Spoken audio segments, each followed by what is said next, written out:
बिल्कुल दोस्तों, इंडिया की नई प्लेइंग 11 सामने आ चुकी है और इस बार जो टीम बनी है वो ना सिर्फ मजबूत है बल्कि बेहद खतरनाक भी।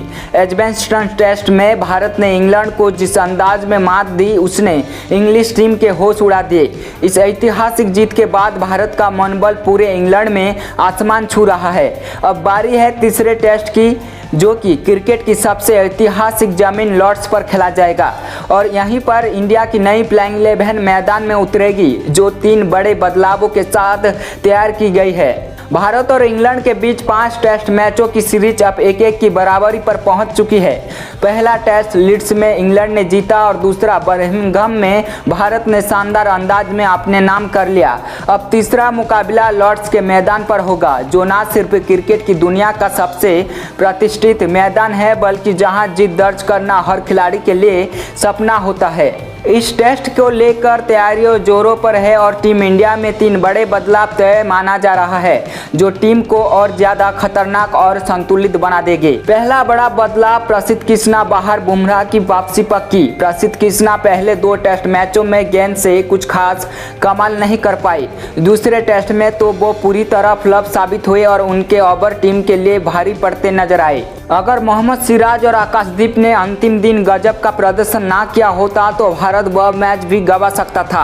इसलिए अब तय है कि जसप्रीत बुमराह तीसरे टेस्ट में प्लेइंग 11 का हिस्सा होंगे। बुमराह पूरी तरह फिट हैं और बीसीसीआई की ओर से भी संकेत मिल चुकी है कि वो बचे हुए तीनों टेस्ट मैच खेलेंगे। लॉर्ड्स का मैदान बड़ा है और वहां पर तेज गेंदबाज की भूमिका बेहद अहम होती है।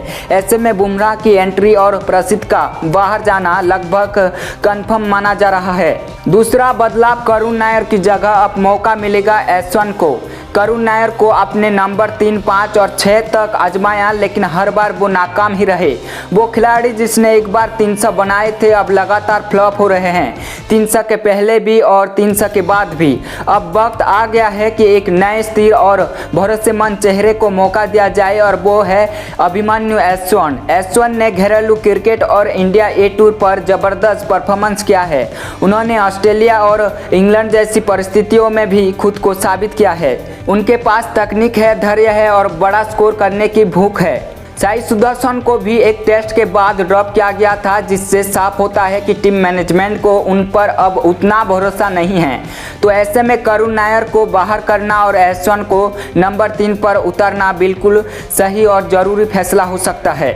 तीसरे बड़ा सवाल, नीतीश रेड्डी या कुलदीप यादव। नीतीश रेड्डी का परफॉर्मेंस इस सीरीज में अब तक कुछ खास नहीं रहा है। बल से वो उतने प्रभावी नहीं दिखे और बल्लेबाजी में भी कोई खास योगदान नहीं दे सके। अब सवाल यह है कि लॉर्ड्स में पिच कैसी होगी। अगर विकेट बर्मिंघम की तरह थोड़ी धीमी और स्पिन अनुकूल हुई तो कुलदीप यादव को मौका मिलना चाहिए। कुलदीप के पास वो टैलेंट है जो किसी भी टीम को हिला सकता है, खासकर तब जब विपक्ष को बाएं हाथ के रिस्ट स्पिनर की चुनौती मिलती है। कुलदीप को अगर मौका मिला तो वो निचले क्रम में भी कुछ मूल्य रन भी जोड़ सकते हैं।